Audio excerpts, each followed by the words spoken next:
Bonjour à tous et bienvenue dans ce nouvel épisode de My Marketing Podcast. Alors je voudrais commencer avec une petite précision pour démarrer. Vous allez sans doute pas vous en apercevoir, vous n'allez pas sans doute pas entendre la différence parce qu'on a la même voix, mais aujourd'hui ce n'est pas Sandy qui fait cet épisode, mais c'est Laurie. Je lui ai piqué le micro pour cette fois pour vous parler d'une technique simple et efficace pour clarifier son ou ses offres. Alors maintenant, ça paraît évident comme ça, mais on le répétera jamais assez. Pour vendre, il faut avoir une offre claire, c'est vraiment capital. Sauf que parfois, et c'est pas rare, l'offre de l'entreprise, c'est un peu le bazar. Parfois, il n'y a même pas vraiment d'offre, c'est plutôt comme une accumulation de produits ou de services dont la cohérence n'est même pas toujours très évidente pour l'œil extérieur et même parfois de l'intérieur. Ça arrive souvent, notamment quand au fil des années, on s'est dit je vais proposer telle et telle prestation, ou alors on pense qu'on peut tout faire, mais au final, ça manque de clarté et on se retrouve avec une liste de choses qu'on peut faire sans qu'il y ait réellement de cohérence entre elles. Et au final, l'objectif premier qui est d'aider ses clients, il est un petit peu perdu. Donc ça vous est sûrement déjà arrivé d'avoir en face de vous un dirigeant ou un commercial, on va dire, qui va vous parler de son offre, en disant que c'est une offre d'ailleurs, ça n'en est souvent même pas une, et vous êtes en face de lui et globalement vous ne comprenez pas ce qu'il propose réellement, vous avez peut-être même l'impression que ça n'a ni queue ni tête. Et peut-être que ça peut être aussi le problème inverse. Vous êtes peut-être vous-même confronté à ce problème, c'est comme je disais, comme à force de vouloir diversifier et enrichir vos prestations au fil des ans, vous êtes un peu perdu et vous n'y voyez plus très clair. Du coup, il y a des symptômes à ça, notamment, c'est par exemple, vous allez perdre beaucoup de temps, un temps fou à faire des devis, ça c'est assez symptomatique. Vous proposez des nombreuses prestations sans cohérence apparente entre elles, donc chez nous on appelle ça l'offre chichi beignet chouchou, c'est-à-dire que vous proposez absolument tout et c'est vos clients qui choisissent ou vos prospects qui choisissent, mais au final c'est tellement foisonnant, c'est pas clair, donc ils savent pas trop quoi choisir et c'est compliqué. Ou carrément vos prospects vont pas forcément du tout comprendre ou mal comprendre ce que vous proposez, ce qui peut générer de la frustration, voire de la déception. Donc l'objectif aujourd'hui, c'est de vous parler de comment on peut remettre tout ça dans l'ordre, apporter de l'ordre dans tout ça et apporter de la clarté. Et je ne sais pas si vous connaissez, mais c'est quand même très connu, pour remettre de l'ordre dans son intérieur, depuis quelques années, il y a Marie Kondo, la méthode Marie Kondo, qui fait fureur. C'est une méthode de rangement. Alors petit aparté quand même, parce qu'il faut rendre à César ce qui lui appartient. Marie Kondo, c'est une consultante en rangement et on va dire en développement personnel, qui est la fondatrice de la méthode KonMari, qui consiste à faire un tri drastique dans ses placards, donc c'est vraiment pour l'intérieur, pour un intérieur qui va être rangé, serein et minimaliste, et donc clair. Et Marie Kondo, elle a un élément essentiel, on va dire un ingrédient secret, qu'elle met au cœur de sa méthode, puisqu'elle prône de garder, de conserver, donc dans les vêtements, dans son intérieur notamment, ce qui nous procure de la joie. Alors nous, on va un petit peu nuancer ça, mais on va quand même garder, dans ce que je vais vous proposer, on va quand même le garder à l'esprit, parce que ce qui nous procure de la joie nous permet aussi d'être meilleur, d'être bon. Et cette méthode, c'est tout à fait possible de s'en inspirer pour mettre de l'ordre dans son business et clarifier son ou ses offres. Donc pour ça, je vous propose de suivre et d'adapter la méthode KonMari avec ces 3 étapes ultra simples pour mettre de l'ordre, pour clarifier vos offres. C'est parti pour les 3 étapes. Alors l'étape numéro 1, vous allez voir, c'est très simple. La première étape, c'est comme quand on met de l'ordre dans ses vêtements, on va faire l'inventaire. Et pour faire l'inventaire, on va tout sortir. L'objectif, ça va être ici de lister tous vos produits et vos services existants. Tout ce que vous proposez, sans jugement.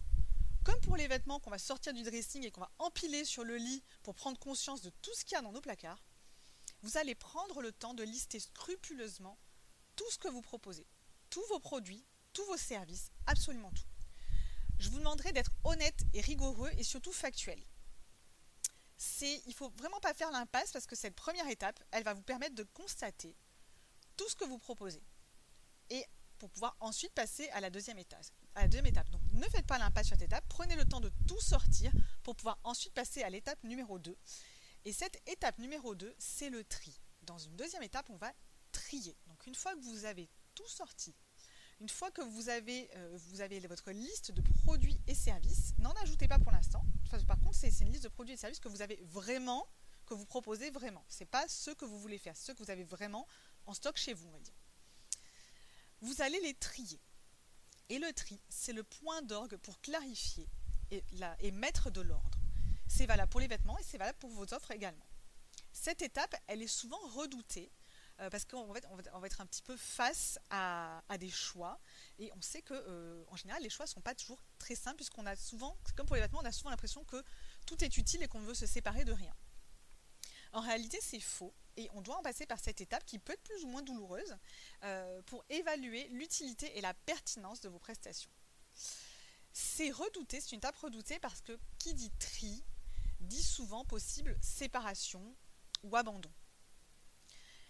Et en fait, en tout cas, c'est ça l'idée, c'est se séparer de ce qui ne va plus pour se centrer sur l'essentiel.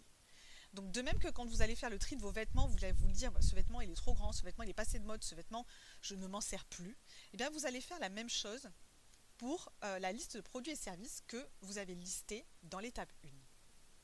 Donc ça va possiblement impliquer de vous séparer de certains produits qui vont être devenus inutiles, parce qu'ils vont par exemple apporter une trop faible valeur à votre entreprise ou à vos clients, ou parce que tout simplement personne n'en veut en fait. Vous l'avez mais ça n'intéresse personne, donc à quoi bon continuer à le proposer, à moins que vous avez vraiment perçu qu'il y a un potentiel, mais dans ce cas-là il faudra le réorganiser. Donc à cette étape vous allez vous concentrer sur deux choses. Donc ce qui est utile, vous allez vous concentrer sur ce qui est utile et qui vous apporte de la rentabilité.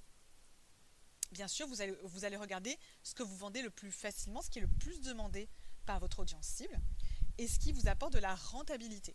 Il est inutile de conserver quelque chose en l'état si ça n'est pas rentable, puisque je le rappelle, le but premier d'une entreprise, on va dire un des buts premiers, c'est de pouvoir être rentable, faire du chiffre, qu'on puisse le vendre et qu'elle puisse rapporter de l'argent.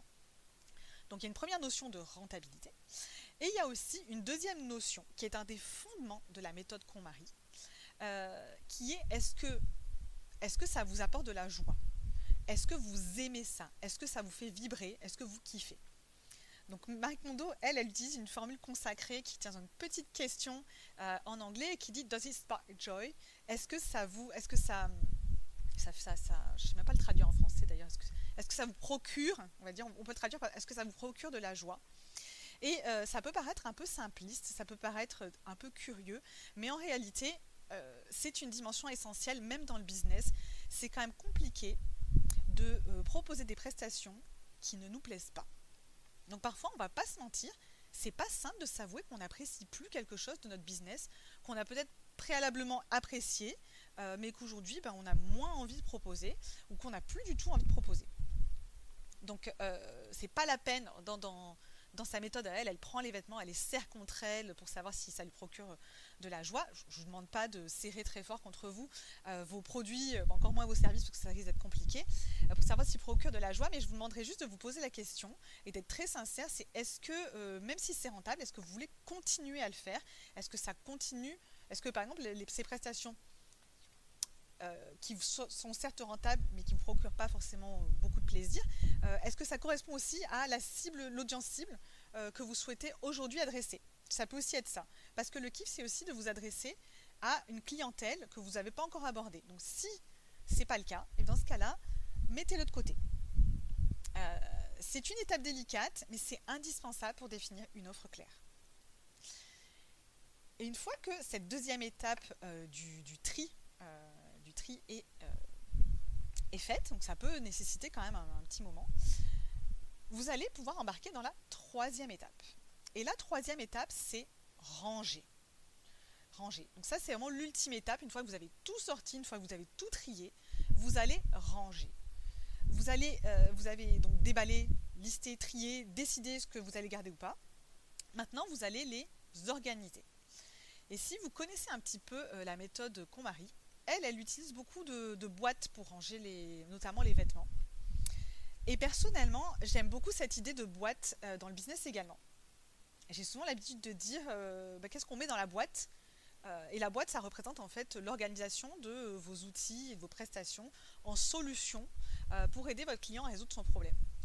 Et pour rappel, parce que ça, c'est pareil, hein, on va bien insister, je veux bien insister là-dessus, une offre n'est pas un catalogue de produits. Une offre combine plusieurs éléments qui vont vous permettre de délivrer une solution qui va être matérielle ou immatérielle pour résoudre un problème, a fortiori celui de votre client. Donc ça inclut l'organisation de vos prestations, produits, services, peu importe, peut-être les deux même. Ça inclut également un mode de livraison et ça inclut un prix. Et ça, c'est votre boîte. Donc vous voyez, on est loin simplement de la liste des ingrédients que vous avez parcouru, que vous avez dressé préalablement et trié. Aujourd'hui, là, à cette étape, vous allez organiser. Et à ce stade, vous pouvez être aussi amené à décider d'ajouter certains éléments, mais à ce stade uniquement. Vous pouvez décider d'ajouter certains éléments pour y apporter une plus forte valeur. Des éléments que vous ne proposez pas forcément encore, mais qui vont venir renforcer la valeur et la pertinence de votre offre. Ça peut être par exemple quelque chose que vous ne proposiez pas en amont, qui ne fait pas encore partie. Donc par exemple un dernier rendez-vous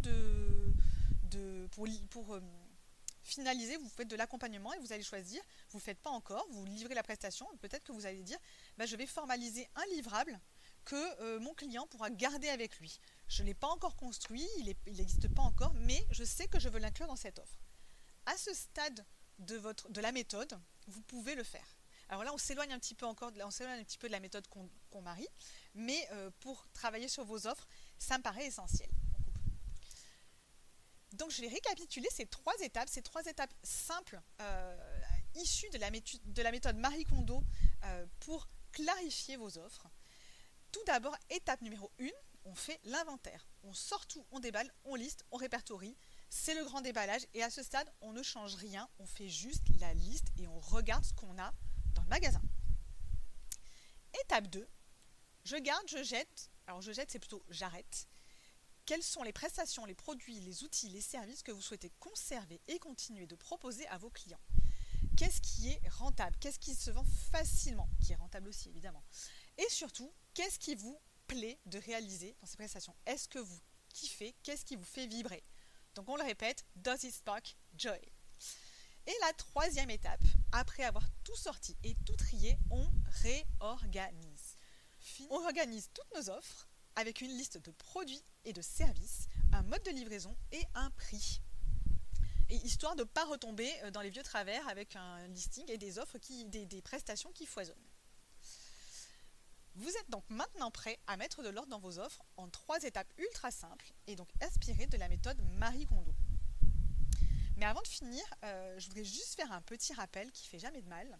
C'est que pour que ça fonctionne, vous devez quand même préalablement connaître votre audience cible, votre persona.